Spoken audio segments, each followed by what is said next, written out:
Hello dear student, हम आपके लिए आज लाए हैं वर्कशॉप टेक्नोलॉजी, जो हमारे थर्ड सेमेस्टर में सब्जेक्ट है। ये 50 नंबर का पूछा जाता है। तो इसमें टॉप 20 क्वेश्चन हम आपके लिए ला रहे हैं। हमारी टॉप 20 क्वेश्चन की सीरीज चल रही है लगभग हर सब्जेक्ट में। तो हमें उम्मीद है कि आपके इस एग्ज़ाम 2022 वाले में आपको कम से कम 50 में कम से कम 40 नंबर गेन कराने हैं। ये हमारा टारगेट है। तो आपके लिए हम क्वेश्चन लेके आए हैं व्हाट्सएप टेक्नोलॉजी की टॉप 20 क्वेश्चन।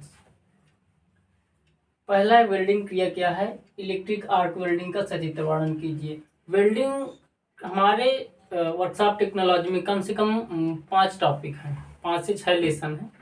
और जिनमें से वेल्डिंग जो लेसन है, वेल्डिंग लेसन से कम 10 नंबर का पूछा जाता है, 10 से 15 नंबर का। तो उसमें से ये बहुत ही इंपॉर्टेंट क्वेश्चन है। वेल्डिंग क्रिया क्या है? इलेक्ट्रिक आर्क वेल्डिंग का सचित्र वर्णन कीजिए। आप लोग वेल्डिंग करवाने जाते हैं तो वेल्डिंग कराने में मोस्टली हम लोग इलेक्ट्रिक आर्क वेल्डिंग का प्रयोग करते हैं। इसमें इलेक्ट्रिक ट्रांसफार्मर होता है और इलेक्ट्रोड होते हैं, और इसको हम इलेक्ट्रिसिटी पावर सप्लाई करने के बाद क्या करते हैं? वेल्डिंग कर लेते हैं। दूसरा क्वेश्चन है हमारा, ऑक्सी एसिटिलीन गैस वेल्डिंग का सचित्र वर्णन कीजिए। ये होती है गैस वेल्डिंग। गैस वेल्डिंग में हमारे पास 2 सिलेंडर होते हैं, एक तो ऑक्सीजन सिलेंडर होता है और दूसरा एसिटिलीन सिलेंडर। दोनों का कनेक्शन कर लिया जाता है और ब्लो पाइप पर दोनों का मिक्सिंग करके भेजा जाता है और स्पार्किंग किया जाता है, जिससे हमारी फ्लेम बनती है। और फ्लेम से हम क्या करते हैं? जिन 2 वर्क पीस को जोड़ना होता है, उन 2 वर्क पीसों को क्या करते हैं? हीट की कांटेक्ट में लाते हैं और उन्हें मेल्टिंग पॉइंट तक पिघलाते हैं, और जिन्हें जोड़ना होता है उन्हें प्रेशर से जोड़ देते हैं। अगला है हमारा, ज्वाला किसे कहते हैं? भाई, गैस वेल्डिंग में जो फ्लेम बनती है उसी की बात की जा रही है, ज्वाला। गैस वेल्डिंग करते समय हम फिलर रॉड का प्रयोग करते हैं। फिलर रॉड क्या करता है? जिनको जोड़ना होता है। अब जैसे हम लोहे की वेल्डिंग कर रहे हैं तो उसमें फिलर मटेरियल जो होगा वो लोहे का ही होगा। लोहे को पिघला के उन 2 वर्कपीस के बीच में हम उसको पिघलाने के बाद रिक्त जगह पर फिल कर देते हैं, जिससे वो जॉइंट प्राप्त हो जाता है हमारा। अगला क्वेश्चन है हमारा, ज्वाला की बात करें। ज्वाला में कई प्रकार की कार्बोरिकारक ज्वाला होती हैं और कई प्रकार की होती हैं, तो उनमें से पूछा जाता है। इसके क्वेश्चन के चांसेस हैं। अगला क्वेश्चन, निम्न पर टिप्पणी लिखिए। वेल्डिंग में हमें पता है कि 15 नंबर का आता है, तो वेल्डिंग में लगभग हर एक चीज का नॉलेज रखना चाहिए। अब सबसे ज्यादा इलेक्ट्रिक आर्क वेल्डिंग पूछेगा, गैस वेल्डिंग के चांसेस कम है लेकिन पूछ सकता है।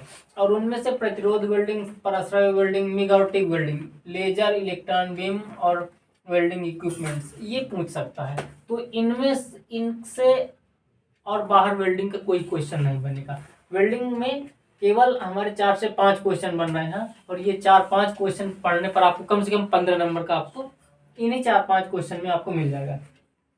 हम वेल्डिंग कर रहे हैं तो वेल्डिंग करने के बाद हम जो वेल्डिंग प्रोडक्ट बना रहे हैं तो उसमें हम टेस्टिंग करेंगे कि भाई कहीं कोई डिफेक्ट तो नहीं आ रहा है। तो उस डिफेक्ट के लिए एक क्वेश्चन बना है हमारा, वेल्डिंग डिफेक्ट्स क्या है तथा उनकी परीक्षण विधियां। वेल्डिंग करने के बाद हम चेक करते हैं कि हमारी वेल्डिंग सही हुई है कि नहीं हुई है। तो इसके लिए कई मेथड आती हैं, डिस्ट्रक्टिव, नॉन डिस्ट्रक्टिव, उसमें से मैकेनिकल टेस्ट, कई सारी विधियां हैं। तो ये हो गया एक क्वेश्चन। अगला है, पैटर्न मेकिंग क्या है? प्रतिरूप किन पदार्थों से बनाए जाते हैं? ये तो पूरा वेल्डिंग से 5 क्वेश्चन हमने रखे थे। और अगला हमारा टॉपिक बन रहा है कास्टिंग का, पैटर्न मेकिंग। तो ढलाई में पैटर्न की बहुत जरूरत होती है। भाई, जो मोल्डिंग बनाएंगे, सांचा तैयार करने के लिए हमको पैटर्न की जरूरत पड़ेगी। तो पैटर्न क्या होता है? पैटर्न जिस टाइप का हमें प्रोडक्ट चाहिए होता है, उस टाइप के प्रोडक्ट का सेम एक डुप्लीकेट होता है, उस डुप्लीकेट को ही हम पैटर्न कहते हैं। अब ये पैटर्न किन पदार्थों से बनाए जाते हैं, ये है अगला क्वेश्चन। पैटर्न हम समझ गए क्या है। पैटर्न किन पदार्थों से बनाए जाते हैं? भाई, ये कई पदार्थों से बनाए जा सकते हैं। ये लोहे से बनाया जा सकता है, स्टील से बनाया जा सकता है, प्लास्टिक से बनाया जा सकता है, मोम से बनाया जा सकता है, लकड़ी से बनाया जा सकता है। किसी भी पदार्थ से हम पैटर्न बना सकते हैं। अगला क्वेश्चन है, कोर बॉक्स, कोर प्रिंट तथा प्रतिरोध छूट क्या होती है? संक्षिप्त विवरण दीजिए। Core, core box, core print तथा प्रतिरूप छूट, ये सब कास्टिंग में यूज किए जाते हैं। पैटर्न कितने प्रकार के होते हैं वर्णन कीजिए। पैटर्न वही प्रतिरूप जिसकी बात हमने किया, डुप्लीकेट। मोल्डिंग सैंड कैसे तैयार किया जाता है। मोल्डिंग सैंड संचकन बालू होती है, इसका प्रयोग हम सांचा तैयार करने में करते हैं। मोल्डिंग सैंड इसमें क्या होता है, बालू होती है, कुछ कैल्शियम कार्बोनेट मिलाया जाता है, चूना पत्थर होता है, कुछ मिट्टी होती है और बहुत सारी चीज़ें इसमें मिलाया जाता है, पानी की मात्रा मिलाते हैं।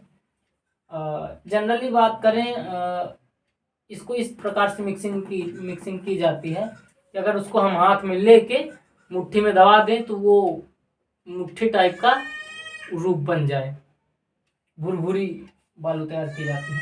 तो ये प्रिपरेशन को हम कहते हैं मोल्डिंग सैंड कहते हैं।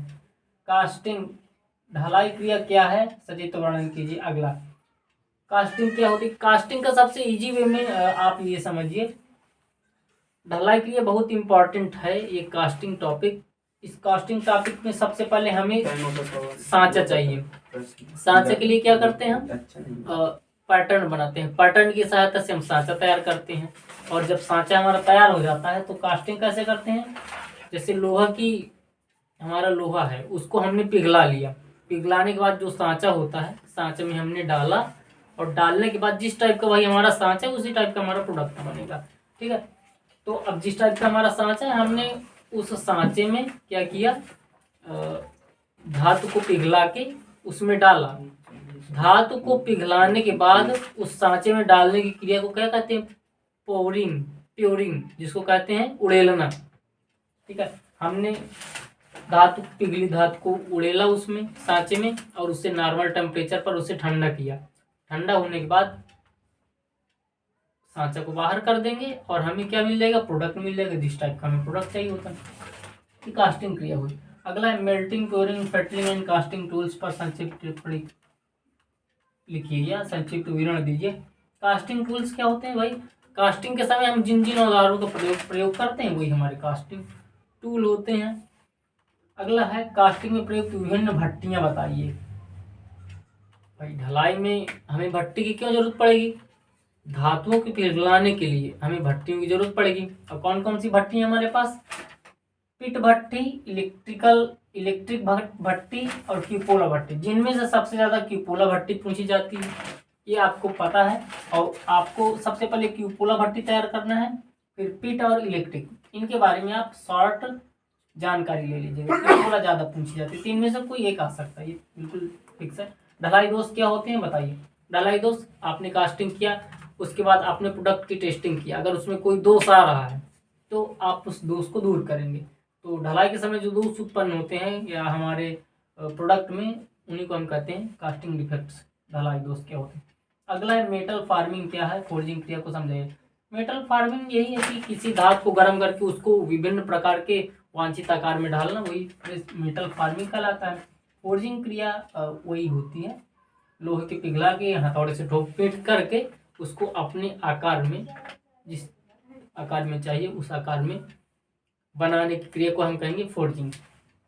फोर्जिंग का सिंपल सा उदाहरण, सड़क के किनारे जो लोहार होते हैं वो ठोक पीट के उसको अपने आकार में बनाते हैं लोहे को, किसी से हंसिया बना दिए, चाकू बना दीजिए, कुल्हाड़ी बना दिए, ये फोर्जिंग क्रिया इसी को कहते हैं। रोलिंग, एक्सट्रूजन और ड्राइंग क्रिया क्या होती है भाई। रोलिंग क्या होती है, रोलिंग क्रिया का मतलब होता है कोई जैसे 10 मिलीमीटर डायमीटर की छड़ है, उनमें दो रोलर होते हैं जो अपोजिट डायरेक्शन में चलते होते हैं।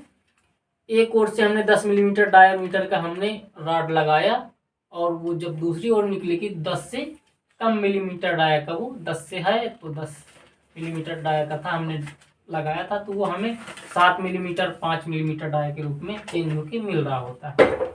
तो ये हमारी रोलिंग क्रिया हुई। एक्सट्रूजन, एक्सट्रूजन से हम बहुत सारे पाइप बनाते हैं, खोखली चीज़ें बनाते हैं और सॉलिड चीज़ें बनाते हैं, रॉड बनाते हैं। एक्सट्रूजन का सिंपल से उदाहरण जैसे कोलगेट होता है, हमने पीछे से दबाया, आगे जिस टाइप की हमारी डाई लगी होती है उसी टाइप का हमारा वो जो टूथपेस्ट निकलता है, बिलेट। एंड ड्राइंग, ड्राइंग का मतलब खींचना, वायर होती है उसको खींचना। जैसे 5 मिलीमीटर की वायर है, मान लीजिए 10 सेंटीमीटर की वायर है, उसको हमने खींच के 20 सेंटीमीटर की कर दिया हीट करने के बाद, तो वही ड्राइंग क्रिया कहलाती है। प्रेस फोर्जिंग, ऑफसेट फोर्जिंग का विस्तृत वर्णन कीजिए, ये भी इंपॉर्टेंट है। प्लास्टिक क्या है, उसके प्रकार व उसके उपयोग बताइए। प्लास्टिक मोस्ट इंपॉर्टेंट क्वेश्चन है। प्लास्टिक भाई हमारे दो प्रकार के होते हैं, कौन कौन से होते हैं? एक तो थर्मोप्लास्टिक होता है और एक दूसरा है थर्मोसेटिंग प्लास्टिक। थर्मोप्लास्टिक प्लास्टिक आज हमारे दैनिक जीवन में बहुत ही यूजफुल इक्विपमेंट्स, यूजफुल मटेरियल बन गया है। प्लास्टिक से लगभग सारी चीजें आपको मिलेंगी। अच्छा, प्लास्टिक लाइफ कंपेरिजन टू लोहा, आयरन ज़्यादा बताया जाता है, और ये हल्का भी होता है, इसमें जंग भी नहीं लगता। ये हमारे कितने क्वेश्चन हो गए? 17। 3 क्वेश्चन हमारे और बच रहे हैं, 18 क्वेश्चन। 18वां क्वेश्चन है, ये भी बहुत इंपॉर्टेंट है। हमने टॉप 20 क्वेश्चन आपके लिए रखा है। 18 क्वेश्चन में 18 में हम रखते हैं इंजेक्शन मोल्डिंग।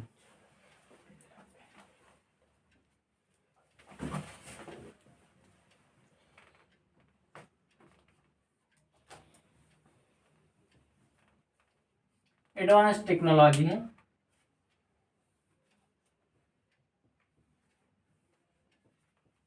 अगला है 19 नंबर।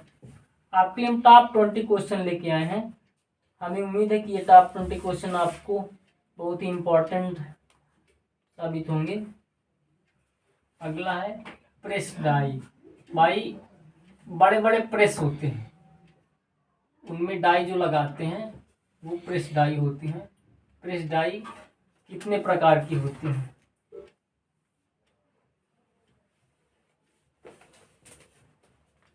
उनके प्रकार बताइए।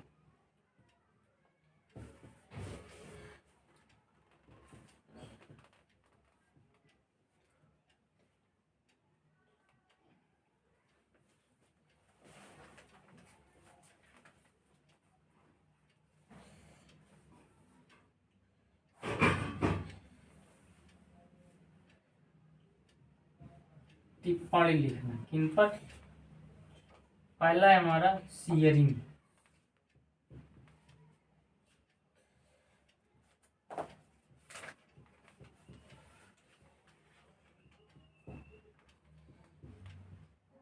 दूसरा है पंचिंग,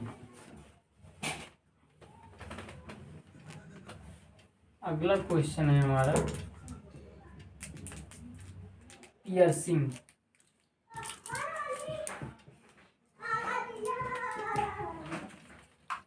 पियर्सिंग। अगला क्वेश्चन है हमारा ब्लैंकिंग।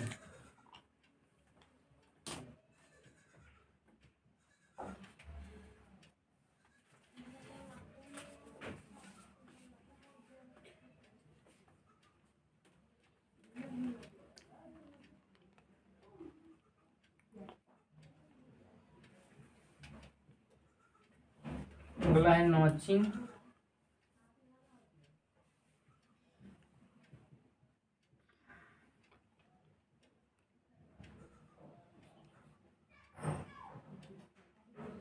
बस